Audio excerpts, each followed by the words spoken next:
My name is Lucille, and I'm 58 years old. Last year, I did something I thought would bring my daughter the happiness she deserved. I bought Sarah her very first home for her 32nd birthday. Watching her face light up as I handed her those keys was one of the most beautiful moments of my life as a mother. I never imagined that this gesture of love would turn into a nightmare that would test everything I believed about family boundaries and protecting the people we cherish most. Before I tell you what happened next, let me know in the comments where you're watching from, and please hit that like button and subscribe if you haven't already. Trust me, you'll want to hear how this story ends. I need to start by telling you about my life so you can understand why buying Sarah that house meant everything to me. 5 years ago, I lost my husband Robert to a heart attack. We'd been married for 31 years, and suddenly I found myself alone in our big house, with nothing but memories and silence. The grief was overwhelming, but I had something that kept me going. My daughter Sarah, my only child, became my anchor during those dark months. I'd been working in real estate for 25 years, and over the decades, Robert and I had saved diligently. We weren't wealthy by any means, but we were comfortable. After his passing, I threw myself into work even harder than before. It gave me purpose and helped me build up a substantial savings account. I wasn't spending much on myself anymore, so the money just kept accumulating. Sarah had always been independent and strong-willed, just like her father. She worked as a registered nurse at the local hospital, pulling long shifts and caring for patients with the same gentle heart she'd had since childhood. She was renting a small one-bedroom apartment downtown, and every month I watched her struggle to make ends meet. Between her student loans, rent, and living expenses, she barely had anything left over. Our relationship had always been special. Every evening at 9 o'clock, Sarah would call me and we'd talk for at least an hour. She'd tell me about her patients, her co-workers, and her dreams of someday having a real home where she could plant a garden and maybe get a dog. Those conversations were the highlight of my days. Everything changed when Sarah met Marcus at the hospital. He was a biomedical equipment technician responsible for maintaining and repairing the medical devices. Sarah described him as quiet and thoughtful, someone who worked behind the scenes to keep everything running smoothly. They started dating, and I could hear the happiness in her voice during our nightly calls. Marcus seemed nice enough when I met him, though he was rather reserved around me. I attributed it to shyness and the natural nervousness of meeting your girlfriend's mother. He was 35, 3 years older than Sarah, and came from what he described as a close-knit Hispanic family. He spoke often about his mother Rosa, his younger sister Carmen, and his brother Diego. After 2 years of dating, Marcus proposed, and Sarah was absolutely radiant. The wedding was small, just close family and friends held in the garden of our local community center. I noticed that Marcus's family seemed to dominate the celebration, with Rosa taking charge of many details that traditionally belonged to the bride's family. But Sarah was happy, and that was all that mattered to me. During the reception, I overheard Rosa telling other guests about how Marcus was the man of the house now, and how Sarah was lucky to have found such a good provider. Something about the way she said it didn't sit quite right with me, but I pushed the feeling aside. Maybe it was just cultural differences, I thought. As the newlyweds settled into married life in Sarah's tiny apartment, I started formulating a plan. I watched my daughter trying to create a home in that cramped space, and my heart ached for her. She deserved so much more. That's when I decided to surprise her with the most meaningful gift I could imagine. I spent weeks searching for the perfect house. I wanted something in a good neighborhood close to the hospital, where Sarah worked, with enough space for her to truly make it her own. I finally found a beautiful 3-bedroom ranch-style home in a quiet suburban neighborhood.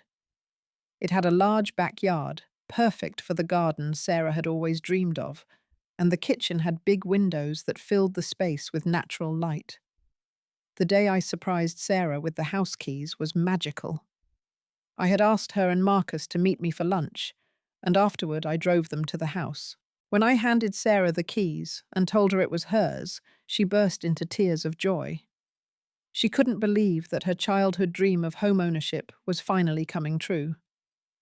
Marcus seemed pleased too, though I noticed him examining the house with what seemed like a calculating eye, asking specific questions about the square footage and property value. I dismissed it as natural curiosity about their new living situation. For the first few months, everything was perfect.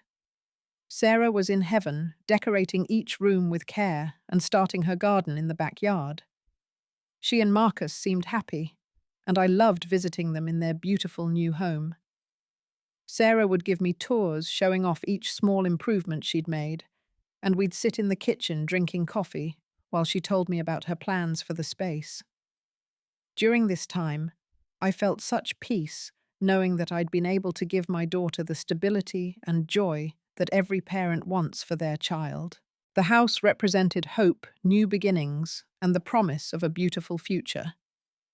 It was around the 4th month after they'd moved in when I first noticed something shifting. During one of our evening phone calls, Sarah mentioned that Marcus had been talking about his family's financial struggles. His mother, Rosa, had recently lost her job at a local factory where she'd worked for 15 years. The company was downsizing, and at 62, Rosa was finding it difficult to find new employment. Marcus painted a picture of a family in crisis. His sister Carmen had gone through a difficult divorce and was struggling as a single mother to 8-year-old Tony. She was working part-time at a retail store, but the hours were inconsistent and the pay was barely enough to cover their basic needs. His brother Diego had recently lost his job as well and was living paycheck to paycheck. I felt sympathy for their situation. Family difficulties can happen to anyone, and I understood Marcus's desire to help his loved ones. What I didn't expect was what came next. Marcus suggested that Rosa could stay with them temporarily, just until she got back on her feet. He presented it to Sarah as a short-term solution, maybe a few weeks at most. Sarah, with her caring nature, immediately agreed. She felt it was the right thing to do, and she wanted to support her husband during what he described as a family emergency. When Rosa moved in, she brought what seemed like half a household worth of belongings. I happened to visit the day after she arrived and was surprised by the sheer volume of items now filling the guest room and spilling into other areas of the house. Rosa herself was a formidable woman, stocky and stern-faced, with greying hair pulled back in a tight bun. From the moment I met her, Rosa made it clear that she had opinions about everything. During that first visit, I watched as she critiqued the way Sarah had organized the kitchen, suggesting that the spices should be arranged differently and that the cleaning supplies were stored in the wrong place. She commented on the meal Sarah was preparing, saying that the seasoning was too mild and that Marcus preferred his food prepared differently. What struck me most was Sarah's response. Instead of defending her choices or politely redirecting the conversation, she seemed to absorb Rosa's criticisms and actually started adjusting things according to her mother-in-law's preferences. When I mentioned this to Sarah during our phone call that evening, she brushed off my concerns. "She's just trying to be helpful, Mum," Sarah said, though I could hear a note of weariness in her voice. "She's been through a lot with losing her job and everything. I think giving her some control over little things makes her feel more useful and less like a burden." Over the next few weeks, I noticed more changes during my visits. Rosa had essentially taken over the kitchen, rearranging everything to her liking. She'd commandeered the television in the living room, always tuning it to her preferred Spanish language programs. Most concerning to me was the way she seemed to expect Sarah to cater to her needs and preferences. I'd arrived to find Sarah cooking elaborate meals that Rosa had requested, cleaning the house according to Rosa's standards, and generally bending over backward to accommodate her mother-in-law's demands. When I asked Sarah about this pattern, she again dismissed my concerns, saying that it was temporary and that she wanted to make Rosa feel welcome. Marcus, meanwhile, seemed to have withdrawn from me almost entirely. Where he'd once been politely distant, he now actively avoided conversation when I visited. He'd disappear into another room or find urgent errands that needed to be done whenever I came around. The few times we did interact, he seemed defensive and irritated by my presence. During our phone calls, Sarah began mentioning how tired she was. Between her demanding job at the hospital and the additional responsibilities of having Rosa in the house, she was working around the clock. She'd wake up early to prepare breakfast, according to Rosa's specifications, work a full shift at the hospital, then come home to cook dinner and manage household tasks that Rosa felt weren't being done properly. I started feeling a growing unease about the situation. While I understood the importance of family helping family, something about the dynamic in that house didn't feel healthy or sustainable. Sarah was giving and giving while Rosa seemed to be taking everything for granted, treating my daughter more like a domestic servant than a daughter-in-law who was generously providing free housing. But every time I tried to voice these concerns, Sarah would assure me that everything was fine and that the arrangement was only temporary. She was determined to be the perfect daughter-in-law, even if it meant exhausting herself in the process. Just as I was beginning to hope that Rosa might start looking for her own place again, the situation in Sarah's house took a dramatic turn for the worse.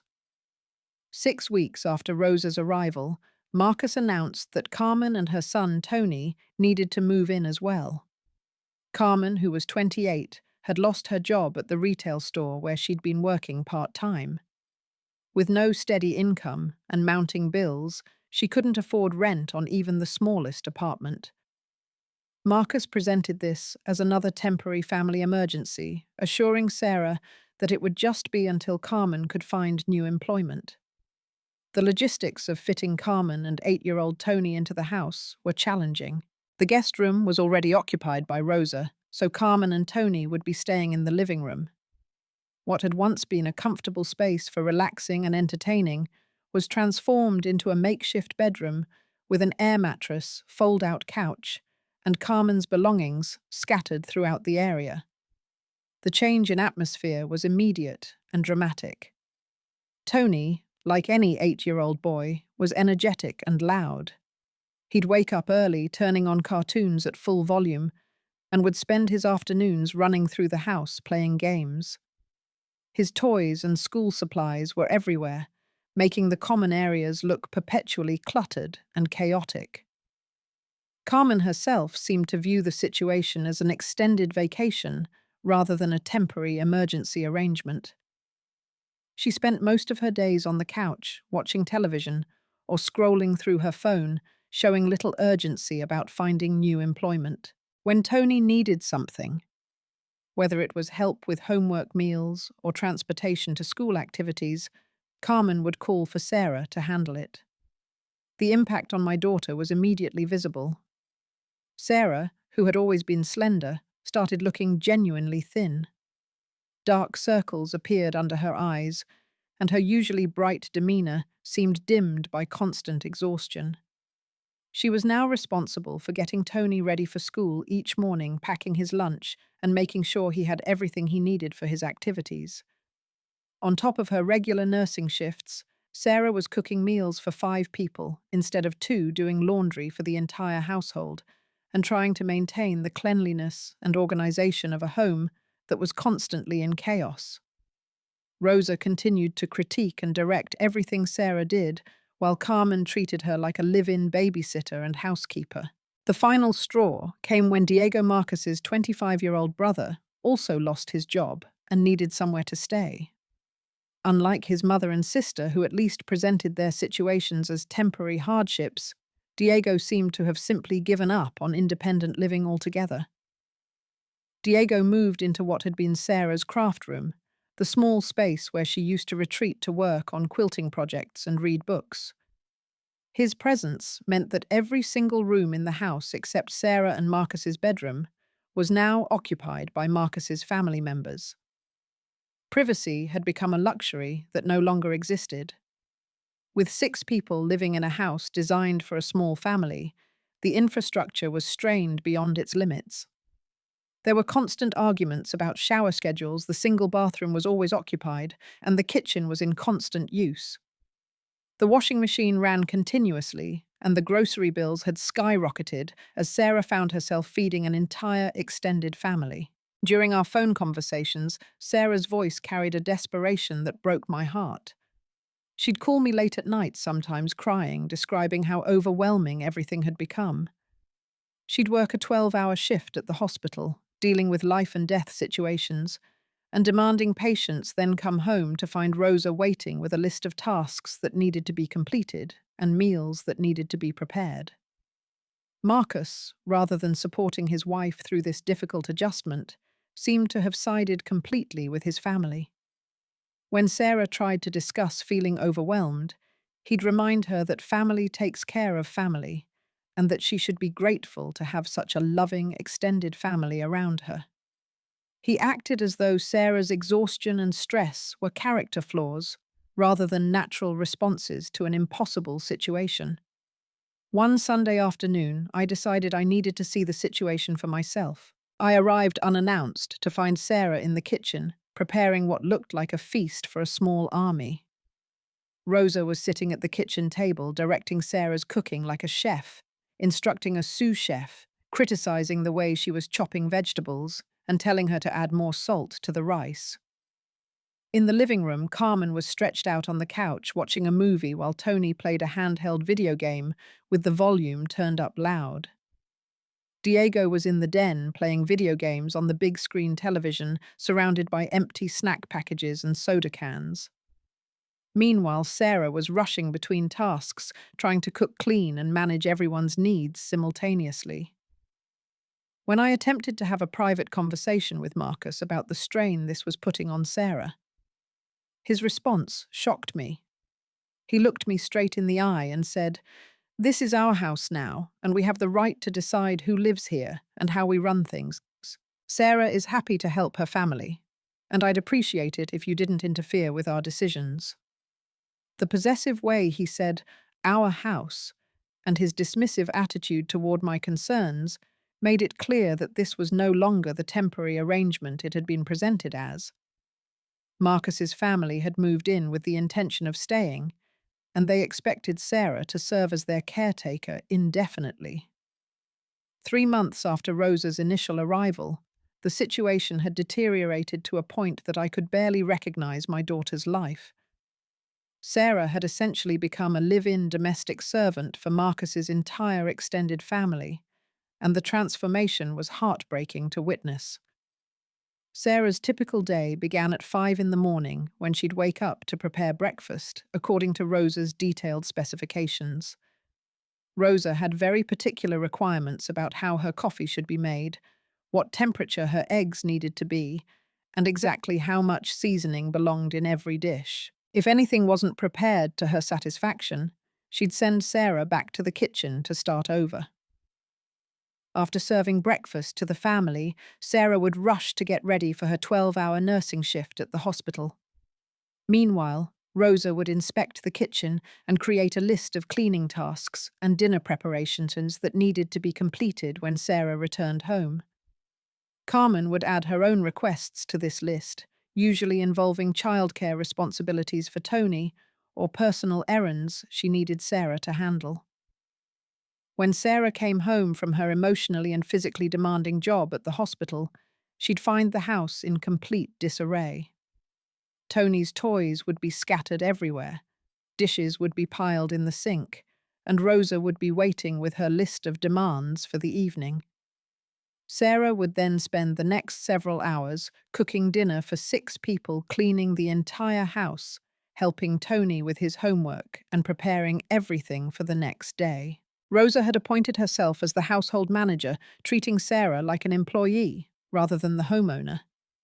She'd criticize Sarah's cooking demand that meals be prepared to her exact specifications and insist that cleaning be done according to her standards. If Sarah tried to suggest alternative approaches or shortcuts, Rosa would respond with lectures about proper housekeeping and family obligations. Carmen had completely abdicated any responsibility for her own child. Tony would come to Sarah for help with everything from homework to emotional support, while Carmen remained glued to the television or her phone. When Tony needed transportation to school activities, dental appointments, or playdates, it was Sarah who rearranged her work schedule to accommodate these needs. Diego treated the house like a personal resort. He'd invite friends over without asking permission, leave messes throughout the common areas, and expect Sarah to clean up after him and provide food for his guests. He showed no signs of looking for employment and seemed content to live indefinitely as Sarah's dependent. The most devastating aspect of this situation was how completely Marcus had changed. The quiet, thoughtful man who had courted my daughter had been replaced by someone who seemed to view Sarah as an extension of his family's domestic staff. When Sarah tried to express feeling overwhelmed, Marcus would respond with guilt trips about family loyalty and accusations that she was being selfish. The breaking point came on Sarah's 33rd birthday.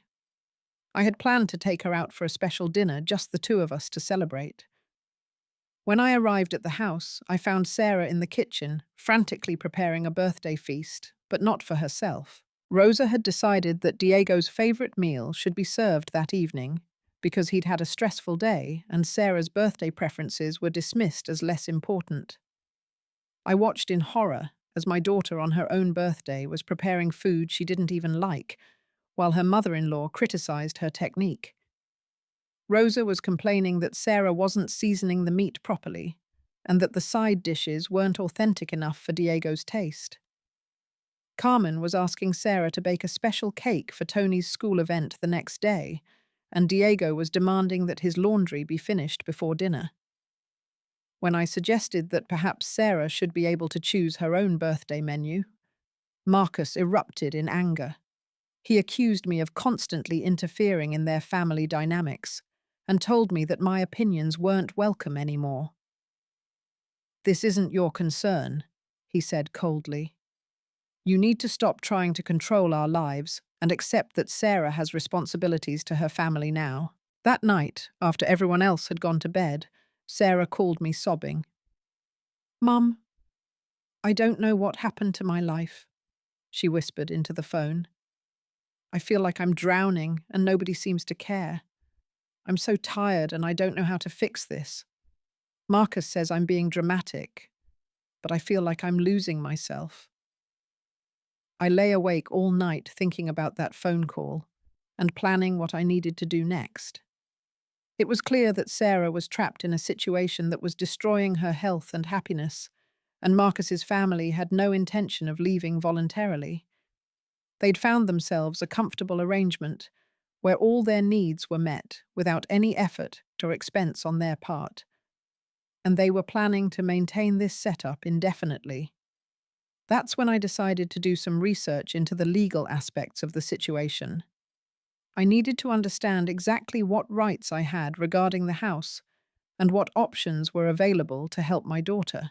What I discovered during my investigation would give me the tools I needed to change everything. I spent the following week reviewing all the paperwork from the house purchase and consulting with a real estate attorney.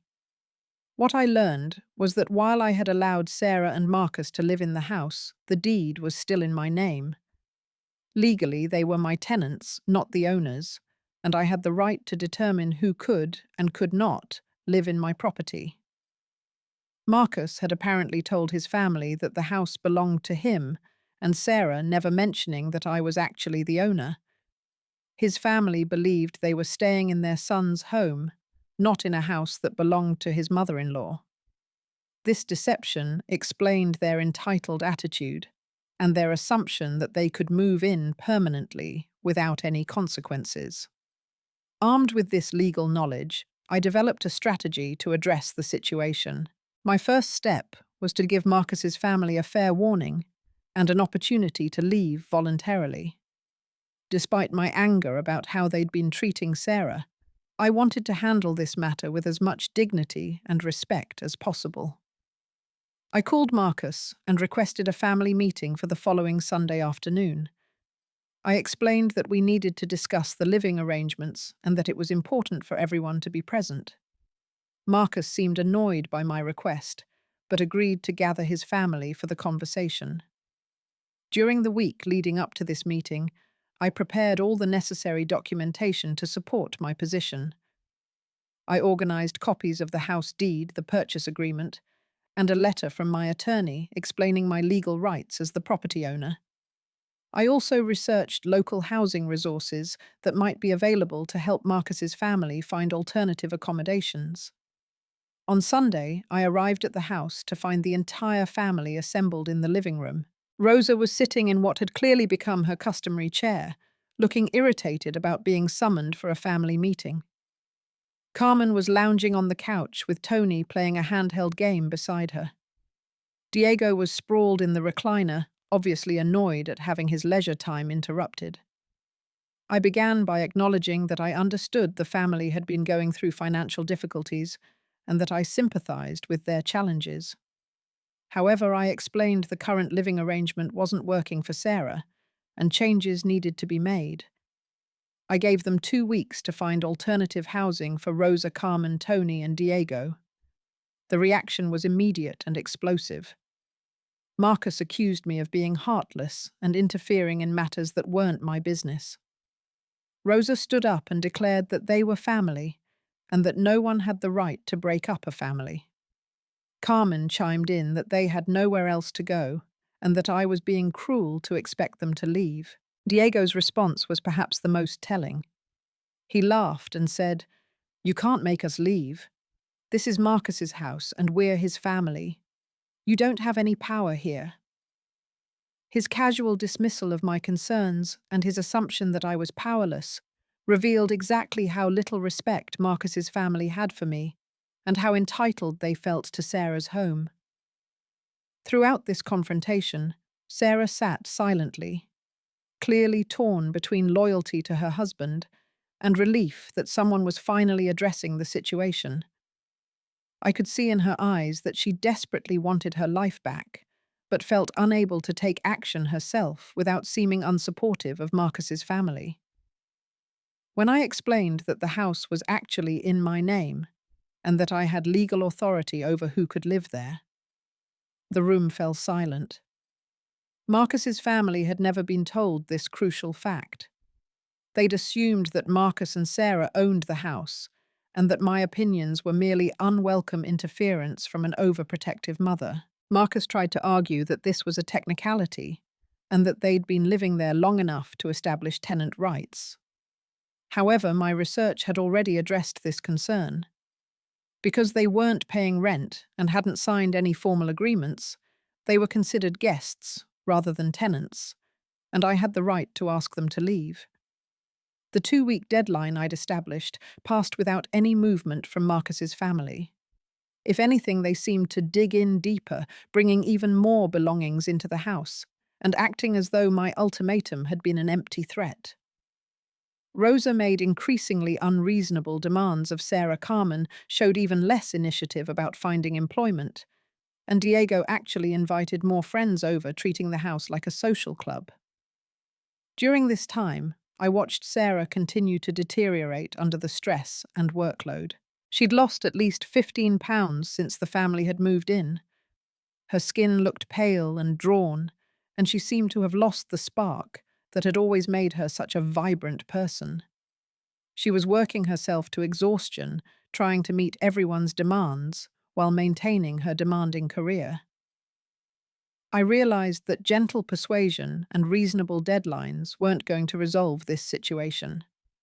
Marcus's family had made it clear that they had no intention of leaving voluntarily, and they were counting on Sarah's kindness and Marcus's support to allow them to continue their comfortable arrangement indefinitely. That's when I decided it was time to use the full extent of my legal authority as the property owner. I gathered all my documentation and prepared to take decisive action that would force this situation to a resolution one way or another. The morning I decided to take final action was a Saturday in early November. I'd spent the previous evening reviewing my legal documentation one more time and mentally preparing for what I knew would be a difficult confrontation. I arrived at the house at 10 in the morning, knowing that everyone would be home and awake. When I walked into the house using my spare key, I found the typical scene that had become the norm over the past several months. Sarah was in the kitchen preparing an elaborate brunch for 6 people, while Rosa sat at the kitchen table issuing directions and criticisms. Carmen was on the living room couch, scrolling through her phone, while Tony played video games on the big screen television. Diego was nowhere to be seen, probably still sleeping despite the late morning hour. I stood in the doorway for several minutes watching my daughter rush between the stove, refrigerator, and counter, trying to manage multiple dishes simultaneously, while Rosa complained that the pancakes weren't fluffy enough and the coffee was too weak. Sarah looked exhausted, moving with the mechanical efficiency of someone who had given up hope of rest or relief. Marcus noticed my presence first and immediately approached me with an annoyed expression. "We didn't expect you today," he said coldly. "Sarah's busy with breakfast, and we're having family time." The possessive way he said family time, clearly excluding me from that definition, crystallized everything that had been wrong with this situation from the beginning. Rosa looked up from her supervisory position at the kitchen table and added her own unwelcome commentary. "This is our home," she declared loudly enough for everyone to hear. "We don't need unexpected visitors disrupting our household routine." Her assumption that I was a visitor in the house I owned revealed just how completely Marcus had misrepresented the situation to his family. Carmen joined the conversation from her position on the couch, not even bothering to pause her phone scrolling as she spoke. "Sarah loves taking care of all of us," she said with casual confidence. "She's told us how happy she is to have such a big family around. You shouldn't worry so much about things that aren't your business." It was Diego's comment, however, that pushed me past my breaking point. He had finally emerged from his room and upon seeing me rolled his eyes dramatically. "Here comes the old lady again," he said with obvious disdain. "Doesn't she have her own life to worry about instead of bothering us all the time?" I looked at my daughter in that moment and saw everything I needed to know. Sarah's hands were shaking as she flipped pancakes. Tears were starting to form in her eyes, and she looked like she was about to collapse from the stress and exhaustion. She was 33 years old, but the vibrant, confident woman I'd raised had been replaced by someone who looked defeated and broken. That's when I spoke the words that would change everything. I walked to the center of the living room where everyone could see and hear me clearly. My voice was calm, but every word was delivered with absolute conviction and authority. "This house belongs to me. I bought it, my name is on the deed, and you have exactly 24 hours to get out before I call the police and have you removed for trespassing." The silence that followed was absolute and electric. Rosa's mouth dropped open in shock.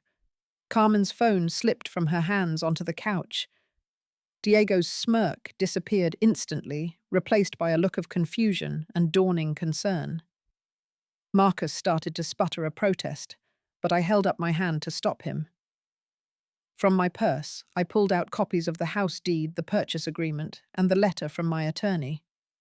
I placed these documents on the coffee table where everyone could see them.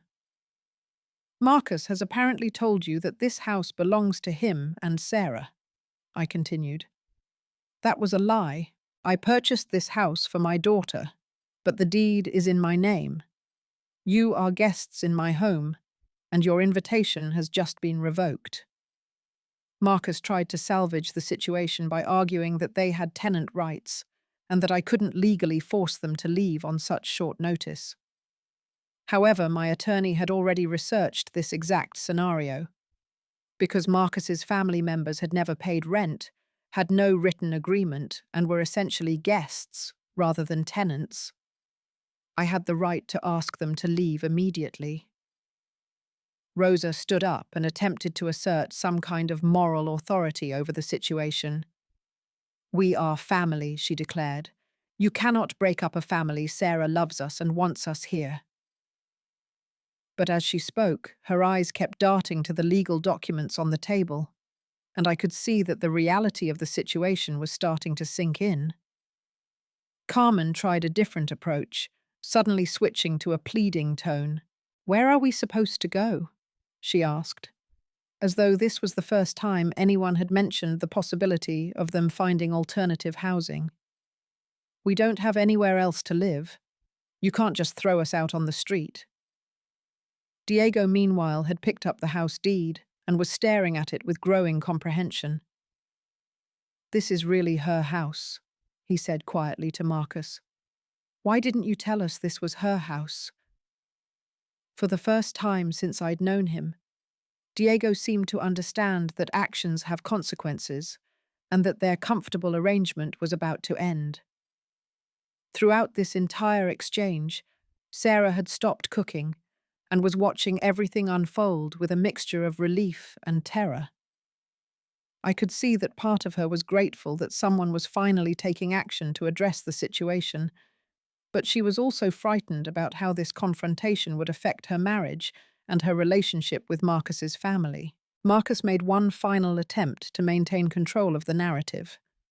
He argued that they needed more time to find suitable housing and that 24 hours wasn't reasonable. He suggested that we could work out some kind of compromise that would allow his family to stay longer while they looked for alternatives. But I was done with compromises and negotiations. For months, I'd watched my daughter sacrifice her health, happiness, and peace of mind to accommodate people who had shown her nothing but entitlement and disrespect. The time for gentle solutions had passed. 24 hours, I repeated firmly. "If you're not packed and gone by 10 o'clock tomorrow morning, I will call the police and have you removed for trespassing. This is not a negotiation." With that, I gathered my legal documents and headed for the door, leaving Marcus's family to absorb the reality of their situation. When I returned to the house the following morning at exactly 10 o'clock, I was greeted by a scene of frantic packing activity. A large moving truck was parked in the driveway, and Rosa, Carmen, and Diego were loading their belongings with an urgency that stood in sharp contrast to the leisurely lifestyle they'd been enjoying for the past several months. Rosa barely acknowledged my presence, focusing intently on directing the loading of her numerous boxes and furniture pieces. Her earlier defiance had been replaced by grim efficiency, as she supervised the removal of what seemed like an extraordinary amount of personal belongings. It was remarkable how much stuff they had accumulated in what was supposed to have been a temporary living arrangement. Carmen was struggling with several large suitcases, while Tony helped carry some of his toys and school supplies. For the first time since I'd known her, Carmen looked genuinely stressed and concerned about her future circumstances. The reality of having to take responsibility for her own housing and Tony's needs had apparently hit her all at once. Diego was loading his gaming equipment and electronics, with obvious resentment, shooting angry glances in my direction, but not daring to voice any complaints. His earlier bravado about not having to leave had evaporated completely when faced with the actual legal consequences of staying. Marcus spent the morning alternating between helping with the packing and attempting to negotiate with me for more time. He approached me several times, suggesting that maybe his family could stay just a few more days or weeks while they finalized their housing arrangements. Each time I politely but firmly reminded him that the deadline had already passed and that any delay would result in police involvement. What struck me most during this entire process was the complete absence of any apology or acknowledgement of how Marcus's family had treated Sarah. Even as they were being forced to leave, none of them expressed any gratitude for the months of free housing, meals, and care that Sarah had provided. There were no words of appreciation for her sacrifices or recognition of the burden they had placed on her. Rosa, in particular, seemed to view herself as the victim in this situation. As she supervised the loading of her belongings, she made several comments about being thrown out by ungrateful people and how families should stick together no matter what. Her complete lack of self-awareness about her own role in creating this crisis was both astounding and sadly predictable. Carmen's primary concern seemed to be practical rather than emotional. She was focused on logistics and housing arrangements, apparently having already moved past any consideration of how her presence had affected Sarah's well-being. Her main worry was finding a new place to stay, not the impact of her departure on the family relationships. As the morning progressed and the truck filled with belongings, it became clear that this hadn't really been a temporary arrangement at all. The volume of items being removed suggested that Marcus's family had been planning to settle permanently in Sarah's house, gradually taking over more space and establishing themselves as permanent residents. Marcus's behavior during this process was perhaps the most revealing aspect of the entire situation. Instead of supporting Sarah through this difficult day, or acknowledging the strain that his family's presence had placed on their marriage, he spent his time trying to find ways to maintain the arrangement that had been benefiting his relatives at Sarah's expense. When the truck was finally loaded and ready to depart, there was an awkward moment of goodbye attempts. Rosa made a show of hugging Sarah and telling her to remember her family obligations, while Carmen gave her a brief hug and reminded her that Tony would miss having her help with his homework. Diego simply nodded goodbye, without any expression of gratitude. As Marcus's family drove away in the moving truck, I watched Sarah standing in the doorway of her house, looking simultaneously relieved and exhausted. The physical and emotional toll of the past several months was evident in her posture and expression, but I could also see the first hint of hope returning to her eyes. However, the most difficult conversation was still ahead of us. Marcus had chosen to stay behind to work things out with Sarah, and it was clear that their marriage was now facing a crisis that would determine whether their relationship could survive this experience. I told Marcus that he needed to decide whether his primary loyalty was to his wife or to his family's comfort and convenience. Sarah needed time and space to recover from what had been essentially months of exploitation and emotional abuse disguised as family obligations. After much discussion and soul-searching, Sarah made the difficult decision to ask Marcus to move out temporarily as well. She needed to rediscover who she was outside of the caretaker role that had been forced upon her, and she needed to determine whether her marriage was based on love and partnership, or simply on her willingness to serve Marcus's family's needs. Over the following weeks, Sarah began the slow process of reclaiming her life and her home. The house gradually returned to the peaceful, beautiful space it had been meant to be. Sarah started sleeping through the night again. Her appetite returned, and she began reconnecting with friends and hobbies that had been neglected during the months of family chaos. The quiet evenings we spent together during this period, sitting in her restored kitchen and talking about her experiences, were both heartbreaking and healing. Sarah shared how she had gradually lost herself in the effort to be the perfect daughter-in-law, how she had ignored her own needs and boundaries in pursuit of family harmony that was never really achievable. After 2 months of separation and individual counseling, Sarah made the decision to file for divorce. She realized that Marcus had fundamentally changed during their marriage, or perhaps had revealed his true character under the pressure of family loyalty conflicts. His willingness to prioritize his extended family's comfort over his wife's well-being had damaged their relationship beyond repair.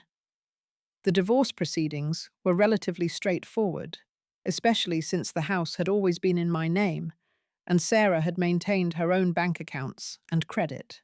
Marcus moved in with Diego, who had found a small apartment across town, and Sarah was finally able to move forward with rebuilding her life. In the months that followed, I watched my daughter transform back into the confident, vibrant woman she had always been. She started taking art classes, joined a hiking group, and even began dating again when she felt ready. The garden she had dreamed of finally became a reality, and she adopted the dog she'd always wanted. Our relationship, which had always been strong, became even deeper through this experience. Sarah often told me that my intervention had literally saved her life, that she had been so deep in the pattern of caretaking and people-pleasing that she couldn't see a way out on her own. The most important lesson I learned from this entire experience was that sometimes the greatest act of love is setting firm boundaries, even when it creates conflict and discomfort. I had to choose between maintaining peace and protecting my daughter's well-being, and I realized that real love sometimes requires us to be stronger and more decisive than we ever thought possible.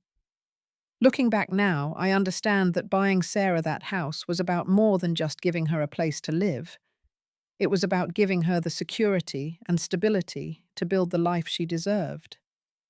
When that gift was threatened by people who saw her kindness as weakness to be exploited, I had to step in and protect not just the house, but Sarah herself.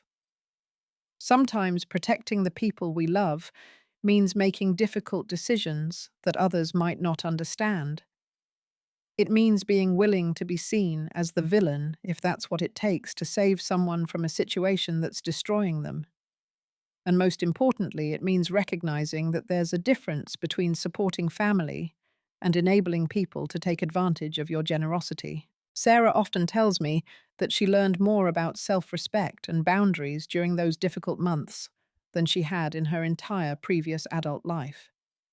She learned that saying no doesn't make you selfish, that setting limits doesn't make you unloving, and that protecting your own well-being is actually a prerequisite for being able to genuinely help others.